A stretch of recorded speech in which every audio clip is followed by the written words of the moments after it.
کریم صلی اللہ علیہ وسلم حج مبارک کر کے مدینہ شریف تشریف لائے تو حضرت بلال رضی اللہ تعالیٰ عنہ کو فرمایا، بلال، عرض کی جی میرے آقا فرمائیے، تمام صحابہ میں اعلان کر دو کہ سارے مسجد نبوی میں جمع ہو جائیں، اللہ تعالیٰ کے آخری رسول صلی اللہ علیہ وسلم تمہیں خطبہ ارشاد فرمائیں گے۔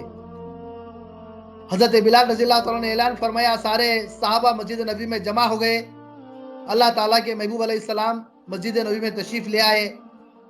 آپ نے اللہ تعالیٰ کی حمد کے بعد صحابہ کو فرمایا کہ میرے صحابوں، اللہ تعالیٰ نے میرے سینے پر یہ آیت نازل فرمائی ہے، جب میں حج کرنے گیا تھا میدان عرفات میں، اللہ تعالیٰ نے یہ آیت کریمہ میری طرف وحی کے ذریعے بھیجی۔ میرے صحابہ، جب میں جبرائیل علیہ السلام سے یہ آیت لے کر آیا تو انہوں نے مجھے یہ بھی بتایا کہ اللہ تعالیٰ نے آپ پر آج پورا قرآن نازل کر دیا ہے، آج اسلام بھی مکمل ہو گیا، اللہ تعالیٰ کا قرآن بھی مکمل ہو گیا، آج کے بعد وہی لے کر نازل نہیں ہوں گا میں۔ جب صحابہ کرام نے سنا تو بڑے خوش ہوئے، اللہ تعالیٰ کا بے شمار مرتبہ شکر ادا کرتے رہے، آج اس نے ہمارا اسلام مکمل کر دیا۔ تو سارے صحابہ خوش تھے، حضرت عثمان خوش ہیں، مولا علی خوش ہیں، حضرت زبیر خوش ہیں، حضرت عبد الرحمن خوش ہیں، حضرت سعید خوش ہیں، حضرت سعید خوش ہیں، حضرت جابر خوش ہیں، حضرت انس خوش ہیں، اور حضرت بلال بھی خوش ہیں۔ سارے صحابہ خوش ہیں، مگر تاریخ اسلام یہ بتاتی ہے 2 صحابہ ایسے ہیں جو خوش نہیں بلکہ زار و خطار رو رہے ہیں، آنکھوں سے آنسوں کی ندیاں بہہ رہی ہیں۔ حضرت آپ جانتے ہیں وہ صحابی کون کون تھے؟ وہ سرکار مدینہ صلی اللہ تعالی وسلم کی یار غار حضرت ابوبکر صدیق رضی اللہ تعالیٰ عنہ سے تھے۔ اللہ تعالیٰ سے دعا مانگتے ہوئے کہ پروردگار، فاروق اعظم علیہ السلام تھے، 2 تھے، حضرت ابوبکر صدیق اور فاروق اعظم رضی اللہ تعالیٰ عنہ تھے۔ صحابہ کرام نے جب صدیق اکبر اور فاروق اعظم کو روتے ہوئے دیکھا تو ان کو پتہ نہ چلا کہ یہ بات کیا ہو گئی۔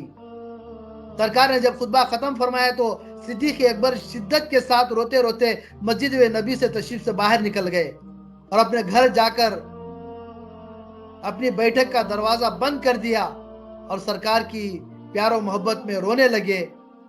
اتنا روئے ہجر 13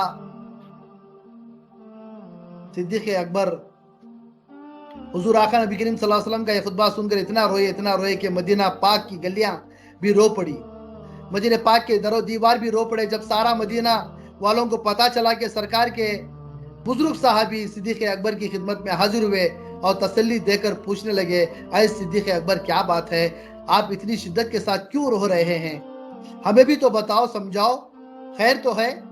صدیق اکبر یہ بات سن کر خاموش ہو گئے اور بڑے درد لہجے میں فرمایا، میرے بھائیو، تم نے سنا نہیں آمینہ کے لال نے خطبے میں کیا فرمایا؟ قرآن بھی مکمل ہو گیا، دین بھی مکمل ہو گیا۔ صحابہ نے عرض کیا کہ حضور، پھر اس میں رونے والی کون سی بات ہے؟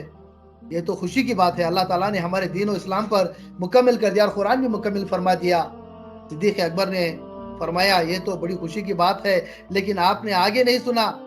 حسنین کریمین کے نانا نے آگے فرمایا، آج کے بعد جبرائیل علیہ السلام وہی لے کر نہیں آئیں گے۔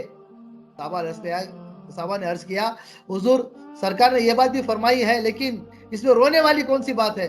صدیق اکبر نے فرمایا، میرے بھائیوں، یہی بات تو رونے والی ہے، آج کے بعد جبرائیل اسلام نہیں آئیں گے، لیکن اللہ تعالیٰ کا حبیب، بے قراروں کو قرار دینے والا، دکھیوں کے دکھ دور کرنے والا اور یتیموں کے غریبوں کو سینے سے لگانے والا اللہ تعالیٰ کا حبیب صلی اللہ علیہ وسلم ہمیں چھوڑ کر اللہ تعالیٰ کے حضور چلا جائے گا۔ صحابہ نے سنا تو وہ بھی بے ساختہ رونے لگے۔ عرض کیا، حضور آپ یہ کیا فرما رہے ہیں؟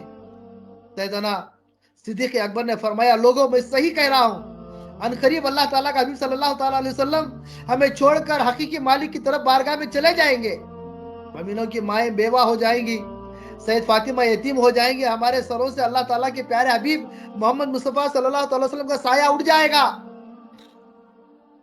صحابہ نے سنا تو سارے صحابہ رونے لگے اور آہستہ آہستہ سارے صحابہ صدیق اکبر گھر جمع ہو گئے اور وہ بھی سرکار کی وفات کی بات سن کر